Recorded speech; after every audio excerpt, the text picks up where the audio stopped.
28절의 말씀을 중심하여서 우리가 어떻게 주의 일을 할 수 있습니까? 라고 하는 말씀으로 은혜 받기를 원합니다. 누가 어디에서 누구를 향하여서 이 말을 하고 있습니까? 갈릴리 해변에서 생명의 주인 되시는 예수님을 체험적으로 경험하였었던 수많은 사람들이 이 시간에 고백하는 말씀입니다. 저들의 고백이 나의 고백이 되어지시길 원하고 우리의 고백이 되어지시기를 주님의 이름으로 축복합니다. 예수님이 선교의 본보로 삼으신 갈릴리 서편 해안 마을에서 어린 소년의 한 끼 식사로 몇 명이 먹었다고요? 2만여 명의 사람들이 배불리 먹고도 부족하다고요? 12광주리의 떡을 남기시는 체험을 하게 되었습니다. 정말로 신기하고도 놀라운 일이었습니다. 그것을 체험하고 나서 집으로 돌아간 다음 날 다시 예수님이 계신 곳을 향하여서 수많은 사람들이 몰려 나오기를 시작한 것이죠. 왜? 무엇 때문에? 무엇하기 위해서? 떡을 또 얻어먹기 위해서. 왜냐하면 그 떡이 무슨 떡이라고요? 보통의 떡이 아니라 지금까지 살아오면서 그렇게 맛있고 영양가이고 입맛에 똑 떨어지는 떡을 먹어봤다고요? 먹어보지 못했었죠. 왜냐하면 그 떡은 단순한 보리떡이 아니라 창조의 손으로 예수님께서 새롭게 빚어 만드신 것으로서 세상에서는 없는, 어디만 가면 먹을 수 있는, 우리가 장차 하나님의 나라에 가서 먹을 그 맛을 이 땅에서 느꼈기 때문에 그러한 것이죠.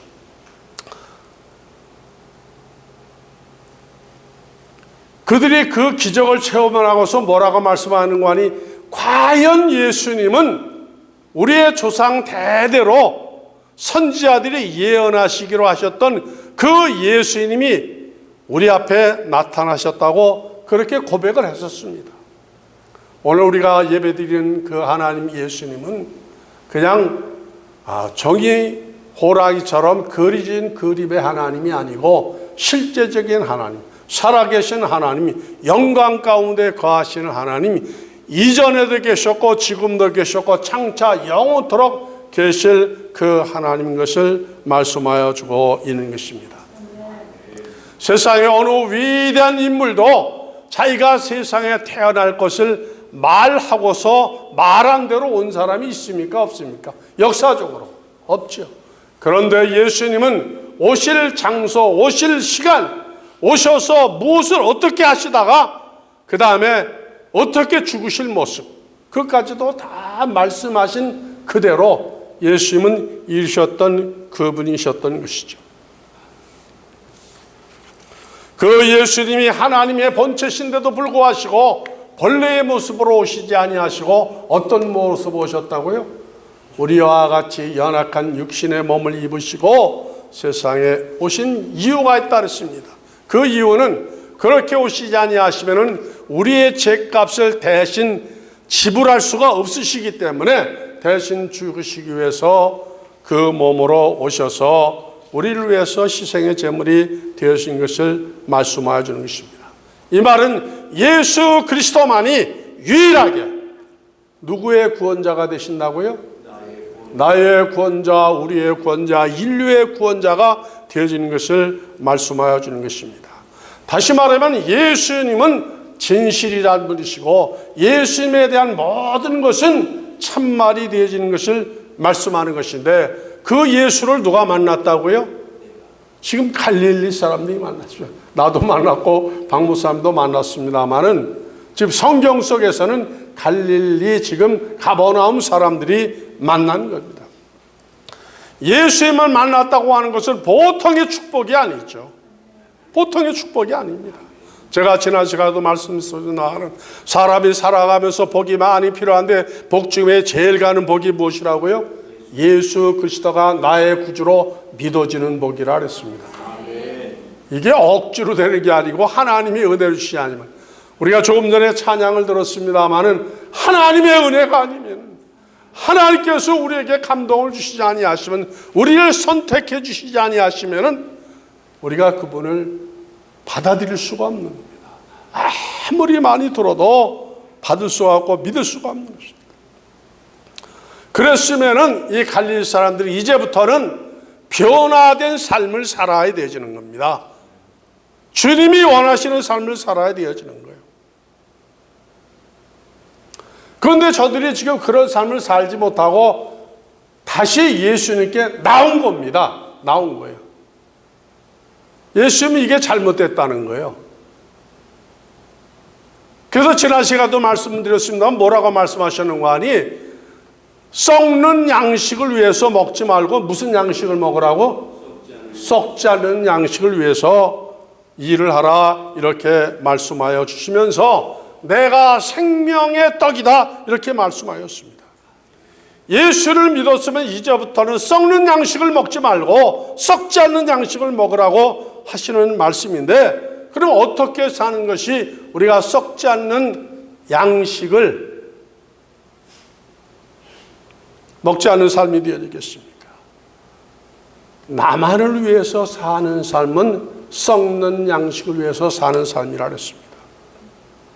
다시 말하면 예수를 만나고 나서도 주님 기뻐하시는 마음, 오늘 임다은 집사님 기도하실 때 얼마나 참 멋있는 기도하시는가 모르겠어요. 예? 하나님이 기뻐하시는 삶, 말씀을 깨닫고 그 말씀을 쫓아가는 삶, 이러한 삶을 살라고 말씀하지 않았습니까? 다시 말하면 예수를 증거하는 증인이 되어지라는 것이죠. 우리 각자에게 다 맡겨진 소임이 있습니다. 주의 일은 건강한 사람만 하는 것이 아니고, 실력 있는 사람만 하는 것이 아니고, 돈 있는 사람만 하는 것이 아니고, 많이 배운 사람만 하는 것이 아니라 누구도 할 수 있다고요? 어린 소년도 한 거예요. 이 어린 소년은 거기에 모인 사람들 가운데서 얼마나 유명한 사람들이 많이 있었겠어요. 실력 있는 사람들이 많이 있었겠어요. 그런데 그들이 다 행하지 못하는 것을 어린 소년이 이와 같은 일을 했었던 것입니다. 그래서 예수님이 하시는 말씀이, 너희가 지금 나에게 나온 것은 아주 그냥 노골적으로 말씀하셨어요. 또 떡 얻어먹기 위해서 나왔다 했습니다. 또 떡을, 그렇게 맛있는 떡이니까. 그 말이 무슨 말인가 하니, 이제는 그만 얻어먹고 무엇하라는 거예요? 직장 가라는 겁니다. 맡겨진 일 하라는 거예요. 가정 돌보라는 겁니다. 제가 전에 알던 어떤 분이 은혜를 어디 가서 받으니 자원에 이상한 은혜를 받았는데, 이분은 그냥 은혜 받고 나서 변하기는 변했는데 그냥 기도원만 쫓아가는 거예요. 부흥회만 쫓아다니고, 짭도 집안도 아이들도 멀고도 다 팽개치고 어디 집합만 했더만 막 달려가는 거예요. 뭐 더 큰 은혜 받는다고. 그 바람에 가정은 풍지박산이 나고, 아이들도 다 그냥 지 갈 길 가버려가지고 제대로 학업도 하지 못하고. 그런데 본인은 혼자 아멘 할렐루야 다니는 거예요. 이게 잘 된 겁니까? 아니죠.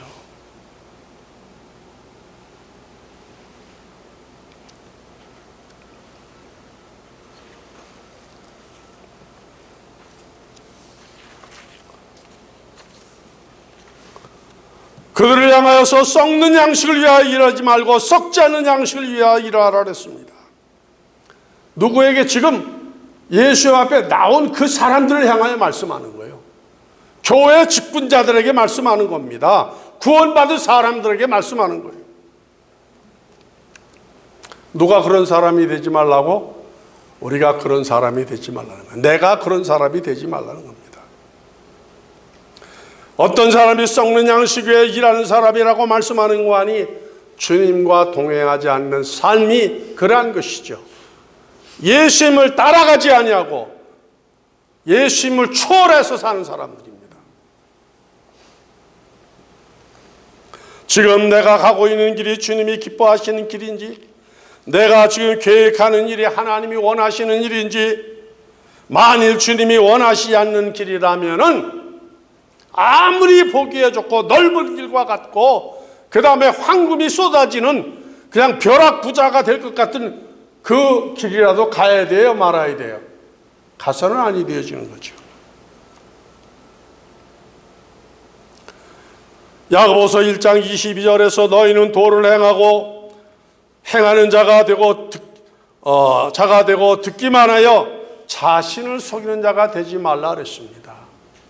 우리가 하나님의 말씀을 많이 듣고 주님을 알지만은 그 말씀 그 다음에 알면서도 내 길을 가는 사람들은 자기를 속이는 사람이라 했습니다.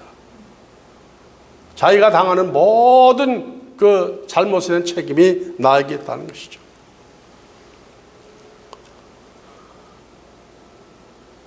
주님은 우리가 넘어지는 것을 원치 않습니다. 우리가 연약하게 살아가는 것도 원하지 아니하시고 우리 모두가 건강한 사람이 되시길 원하시고 행복한 사람이 되시기를 원하심을 알아야만 되는 것입니다.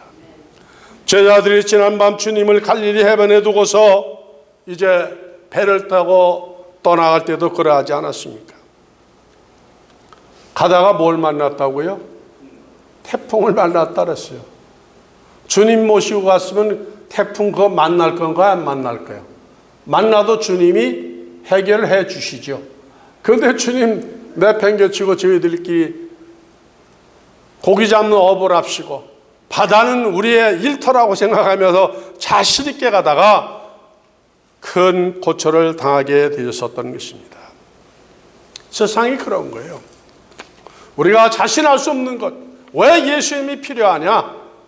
세상은 환난의 바다이기 때문에 누구도 예고하지 못한, 상상하지 못한 때에 그러한 일을 만날 수밖에 없다고 말씀하여 주고 있습니다. 어떤 사람이 썩을 양식 위해서 일하는 사람인 거 아니 육신을 위해서 사는 사람이라 했습니다. 우리는 육신을 위해서 사는 사람이 되지 말고 무엇을 위하는 사람이 되지라 했어요? 영혼을 위해서 관심을 가지고 투자하는 사람이 되지라고 말씀하여 줬습니다. 우리가 아무리 좋은 보약 삼삼 많이 먹어도 이 땅에서 1000년 살 수 있는 사람 있으면 한번 손 들어보세요. 여러분 가운데 200살 살 사람 있으면 손 들어보세요. 어제 누가 며칠 전에 카톡을 보내줬는데 그 한국의 유명한 홍해걸 의사라고, 남자도 의사고 부인도 의사인데 그 방송에 많이 나와가지고 뭐 건강 관람하는 그분이 폐암이 걸렸더라고요. 의사도 폐암이 걸리더라고요. 그래서 지금 의사 중단하고 제주도에 가서 지금 쉬고 있다고 하는 그런 기사를 봤습니다. 야, 나는 의사는 좀 피하여 갈 줄 알았어. 그런데 의사도 못 피하더라고요. 그렇게 소문나는 의사도. 우리의 육체가 이런 겁니다. 아무리 정성을 들여도 60년 지나가면 70년 지나가면은 뭐 옛날 한비 뭐 자랑하던 사람도 자랑할 게 지금은 아무것도 없는 거예요. 다 비슷비슷하더라고요. 다 비슷비슷해요.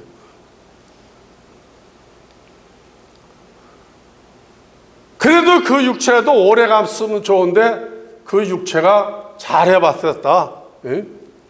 80년, 90년이면 끝이라 그랬습니다. 그 다음에는 가는 거죠. 그런데 우리의 영혼은 얼마나 간다고요? 영원히 간다 그랬어요. 예수님은 온 천하보다도 귀하다 그랬기 때문에 무엇에 관심을 가지라고요? 영혼에 대해서, 속사람에 대해서.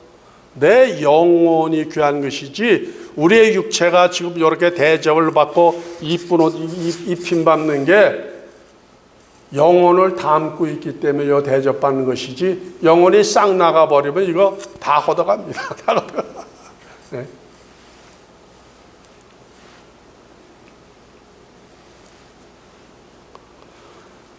(28절에서) 저들이 그렇게 말합니다. 저희가 묻되 우리가 어떻게 하여야 주의 일을 하오리까? 이게 불신자들이 하는 말이 아니에요. 어떻게 하면 내가 주의 일을 좀 잘할 수 있습니까? 믿음의 사람들이 하는 말입니다. 여러분은 이런 질문을 해본 경험이 있으십니까? 내가 무엇으로 주님을 기쁘시게 해드릴 수 있을까요? 우리들이 오해하는 것이 바로 그러한 것이죠. 어떻게 하면 내가 죄를 잘 해드릴 수 있을까? 주님의 일을 하고 싶은데 뭐가 주의 일인지 모르겠다는 거예요. 주의 일은 10사람에게 다 똑같은 게 주의 일이 아니에요. 각 사람마다 맡기신 일이 다 다릅니다. 다 다른 거예요. 오래전에 어느 분이 예배를 마치고 났는데 그러더라고요. 목사님 죄송합니다. 오늘 예배 시간에 늦었습니다. 그러더라고요. 뭐 그럴 수 있죠. 차가 막히고 또 어떤 분은 펑크가 날 수도 있고. 그랬더니 계속 설명을 하는 거예요. 내가 예배 시간에 이렇게 늦은 것은 오다가 자기가 아는 할머니가 길에서 그냥 넘어지셨다는 거예요. 그래도 주변에 둘러보니까 도와줄 사람이 아무도 없는데 자기가 안 도와주면 큰 공경을 당할 것 같아서 그 할머니 일으켜 세우시고 안전하게 집까지 모셔다 드리고 그래서 오기 때문에 오늘 예배 시간에 늦었다고 죄송하다고 그러더라고요. 그게 죄송할 일일까요? 아닐까요? 아니죠. 죄송한 일 아닙니다. 넘어진 할머니를 돌볼 사람이 없는 것을 알고서도 예배하기 위해서 그대로 버려두고 교회로 행했다면 주님이 칭찬하실 일이 아니라는 겁니다.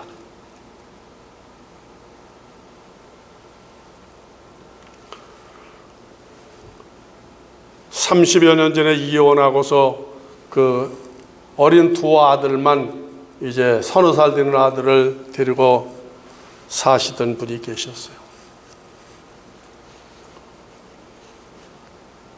그분이 워싱턴에 있는 큰 교회에 다니시는데 왜 그런 질문은 본교회 목사님한테 가서 안 하고 나한테 물어보는 거 물어봤어요. 어느 날 그러더라고요. 목사님, 내가 어떻게 하면 주의 일을 좀 잘할 수 있습니까? 그분이 가끔 여름철마다 그 교회에서 선교여행을 떠나는데 교인들을 선출해가지고 그게 어떤 때는 아프리카도 갔다 오고 중국도 갔다 오고 막 갔다 와가지고는 또 온 분들이 간증을 하고 전시회도 그러는데 자기도 거기에 동참하고 가고 싶고 그러는데 갈 수가 있어요, 없어요? 왜? 어린 두 아이들을 기르고 살아가다 보니까 갈 수가 없고 재정적인 여유도 없는 거예요. 그래서 그럴 때마다 막 가슴이 아프고 주님 앞에 죄송한 마음이 들고 얼굴을 들 수가 없는데 나도 어떻게 하면 그런 일에 동참하면서 멋있게 박수 받으면서 주의 일을 할 수 있냐고 그러더라고요. 그래서 내가 정색을 하고서 그분에게 그랬습니다. 집사님, 꼭 저 먼 데 가서 그렇게 다녀오는 것만이 주의 일이 아니고 진짜 주의 일은 지금 집사님이 잘하고 있는 거라고. 그 어린 두 아들 지금 대학까지 보내서 하나는 훌륭한 또 이제 토렌스에서 지금 경찰이 됐다고 하더라고요.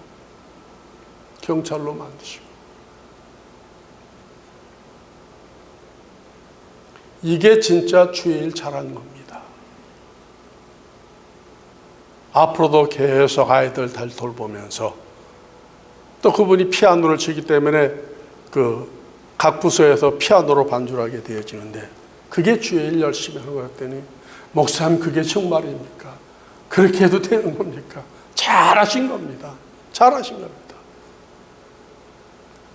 제가 그 말 잘했나요? 못했나요? 그거 다 때려치고 저 아프리카 가라고 그러면 그게 잘한 걸까요? 아니죠. 아닙니다.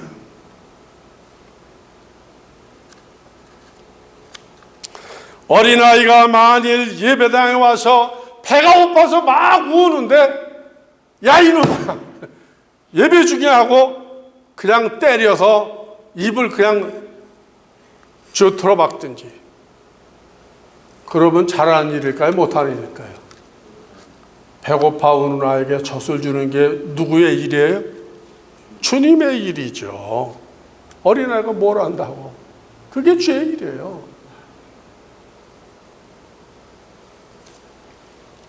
하나님이 주신 여러분의 몸을 잘 돌보지 못하는 것도 이게 주님 앞에 책망받을 일입니다. 아픈 몸 잘 관리하는 것도 누구의 일이에요? 주님의 일이고, 가족 가운데 병약하고 연약한 분들을 여러분들이 도와드리고 일으켜 세워주고 간호하는 것이 누구의 일이에요? 주님의 일이에요. 여러분의 사업체 일터에 손님이 찾아오면은 먼 사슴, 먼 모습 그런 것처럼 그냥 인사도 제대로 하지 아니하고 그렇게 대우하면은 그거 주의 일 아닙니다. 여러분의 일터에 들어온 손님에게 어떻게 해달라고요? 싫어도 허리 숙이세요. 그분을 상전으로 받들고 그 다음에 그분의 필요한 모든 요구를 내가 들어주기까지 들어주는 것이, 그것이 주님이 나에게 맡기신 누구의 일이라고요? 주님의 일이죠. 주님의 일. 주님의 일이 멀리 있는 게 아닙니다. 나 때문에 다른 사람이 위로를 받는다면 그것이 주의 일이에요. 반대로 내가 다른 사람에게 거치는 사람이 되어지면은 그거는 주의 일이 아닙니다.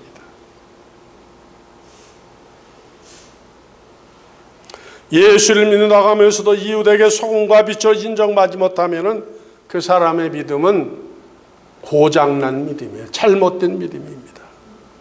그래서 예수님이 누가복음 10장에서 비유로 말씀하지 않았습니까? 어떤 사람이 예루살렘에서 여리고로 내려가다가 뭘 만났다고요? 강도를 만났어. 야, 강도를 만나지 말아야지. 이 강도가 그 사람은 어떻게 했어요? 반을 죽여놨죠. 옷을 벗기고 가진 거 다 빼앗아 갔습니다. 그 외딴 데서 강도를 만났는데 그 길을 누가 지나가는 거 아니에요? 제사장이 지나가다가 안 봤으면 좋았는데 그 광경을 본 겁니다. 근데 그 제사장이 어떻게 했다고요? 달려가서 그 사람을 도와줬다고? 나 그 성경을 읽다가 왜 그냥 지나갔을까? 자꾸만 의심이 들더라고. 10번, 20번 생각을 했어요. 그 사람이 그냥 지나간 이유가 있었을 거예요. 왜 그랬을까? 아마 제사 시간 바빠서 그러지 않았을까요? 그거 돌보다가 제사 망칠 테니까. 그런데 두 번째는 또 누가 지나갔다고? 레위인 지나갔어. 레위인이 지금으로 하면 종교인 여러분들을 말하는 거예요. 이 사람도 지나가면서 도와줬어요? 안 도와줬어요? 왜 안 도와줬을까? 예배 시간 늦어서 그랬을 것 같아. 예? 성가대 시간 늦어서. 그런데 누가?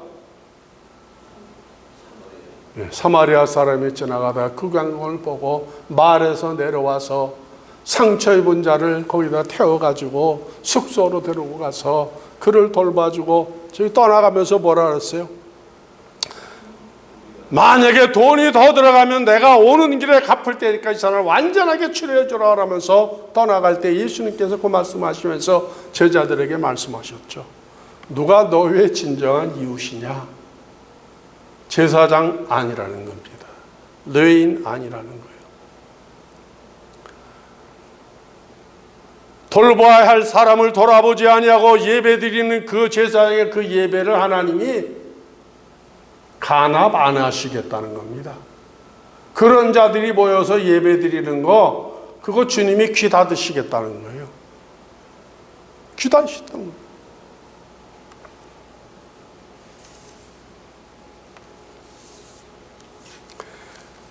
내 의견은 이 세 사람 중 누가 강도 만난 사람의 이웃이 되어지겠냐고 말씀하실 때에 사마리아인이라 그랬습니다. 그때 예수님께 뭐라 하세요? 따라하세요. 너희도 이같이 하라. 그게 누구의 일이라고요? 그게 주님의 일이에요. 우리가 꼭 교회에 와서 이렇게 하는 것만이 예배가 아니고, 예배도 귀한 거지만 예배는 주의 일은 교회에서만이 아니라 우리가 바깥에서도 주의 일을 받으지 많이 있는 것을 말씀하여 주는 거예요.